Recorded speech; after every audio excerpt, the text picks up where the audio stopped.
Hai, selamat siang semuanya. Selamat datang di mata kuliah Dasar-Dasar Komunikasi Digital bersama saya Anindita. Pada pertemuan 3 ini, kita akan membahas tentang definisi dan konteks komunikasi di era digital.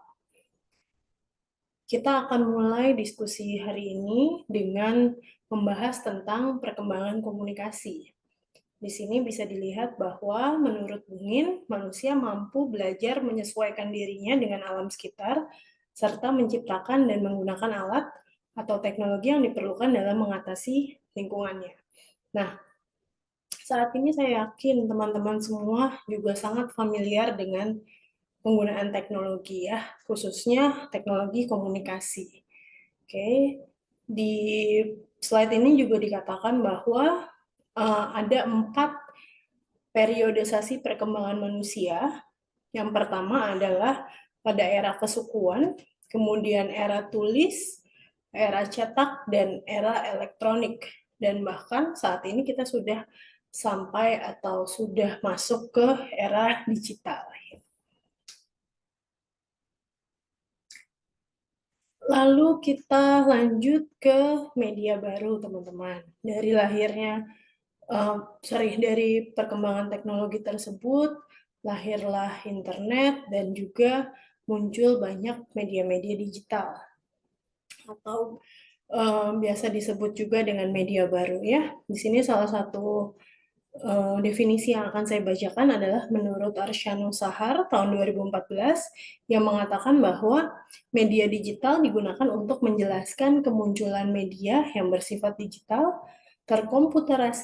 terkomputerisasi, dan berjaringan sebagai efek dari semakin berkembangnya teknologi informasi dan komunikasi. Lalu salah satu contohnya yaitu tentunya media-media yang menggunakan internet. Contoh, misalnya sekarang kita nonton film. Mungkin sudah nggak banyak yang nonton film di bioskop ya. Jadi bisa nonton film di handphone dengan aplikasi-aplikasi yang ada dan tentunya menggunakan internet.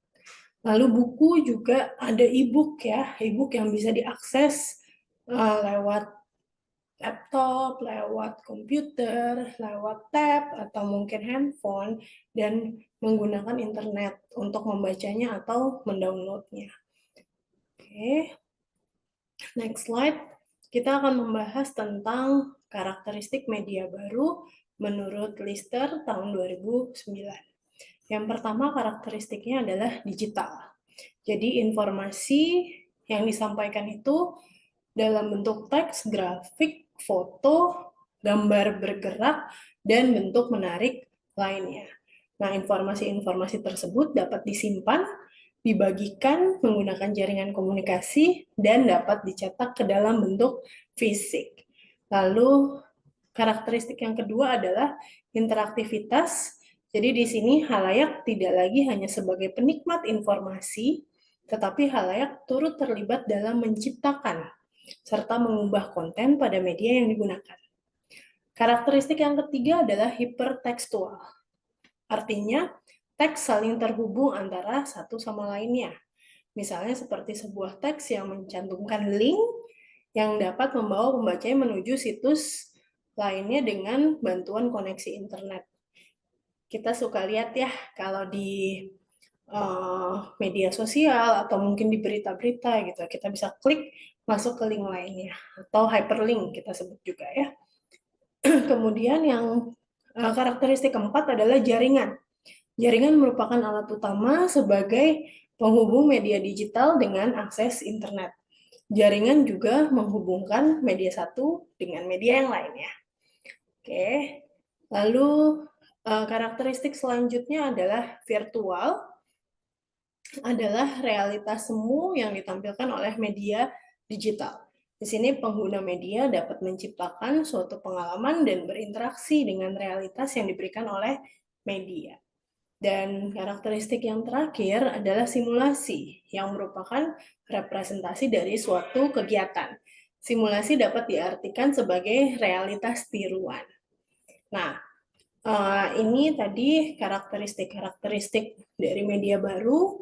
Mungkin kita bahas dari segi contohnya ya teman-teman. Contohnya kita ambil saja website berita daring, salah satunya adalah liputan6.com. Saya yakin teman-teman familiar ya dengan website ini. Dalam bentuk jaringan, tadi karakteristik jaringan, liputan6.com itu bisa terhubung dengan media-media lainnya. Contoh di Facebook kita bisa akses, di Instagram kita bisa akses, dan di sana pengguna juga bisa menyampaikan atau sharing informasi yang ada di media tersebut, yang ada di liputan6.com. Kita tinggal sharing-sharing ya. Kemudian dari karakteristik yang kedua, interaktivitas. Di sana pengguna dapat meninggalkan komentar pada kolom bawah serta artikel. Jadi kita bisa nulis komen. Bahkan komennya pun bisa dibalas oleh si penulis berita mungkin atau pembaca berita lainnya. Artinya terjadi komunikasi dua arah ya di sana. Lalu yang ketiga, karakteristik digital, tentunya di dalam website tersebut kita bisa melihat foto, video, dan teks ya. Jadi kalau biasanya cuma teks saja, di sini ada foto, ada video, dan bisa diakses secara langsung, bahkan disimpan oleh penggunanya. Oke, karakteristik berikutnya adalah hypertekstual. Ada kolom search dan tag untuk memudahkan pengguna mengakses artikel sesuai keinginan. Jadi kita tinggal klik search, masukin keywords-nya, lalu muncul berita-berita yang terkait dengan keywords yang kita cari. Karakteristik berikutnya adalah virtual. Di dalam website tersebut beberapa artikel tentunya dilengkapi oleh video ya. Jadi kita bisa nonton juga tuh videonya di dalam website tersebut tanpa harus nonton dari televisi. Kemudian karakteristik yang terakhir adalah simulasi, di mana terdapat beberapa video yang menampilkan kejadian dari peristiwa atau reka kejadian dari suatu peristiwa. Ya, di situ kita bisa pilih dan tonton video yang memang kita ingin tonton gitu ya, dan terlihat jelas nanti rekaman-rekaman atau peristiwa-peristiwa dari suatu dampak yang ingin kita lihat. Oke, kemudian di sini juga saya menyampaikan ada perbedaan ya antara media di era pertama dan juga era kedua. Yang era pertama itu sifatnya lebih broadcasting, menyampaikan gitu ya, sedangkan di yang era kedua ini lebih bersifat interaktif, sehingga jika di era pertama komunikasinya terjadi secara satu arah, sedangkan di era kedua ini interaktif, jadi terjadi komunikasi timbal balik atau dua arah ya. Kemudian masih banyak lagi yang sebenarnya bisa kita bahas di pertemuan hari ini, tapi kita lanjutkan di forum ya. Nanti teman-teman silakan mengupload jawaban kalian, dan jangan lupa untuk membaca modul yang sudah saya upload di website, dan di dalam modul tersebut banyak sekali informasi yang bisa kalian dapatkan. Oke, dari saya cukup untuk pertemuan hari ini. Terima kasih banyak, semoga bisa bermanfaat. Assalamualaikum warahmatullahi wabarakatuh.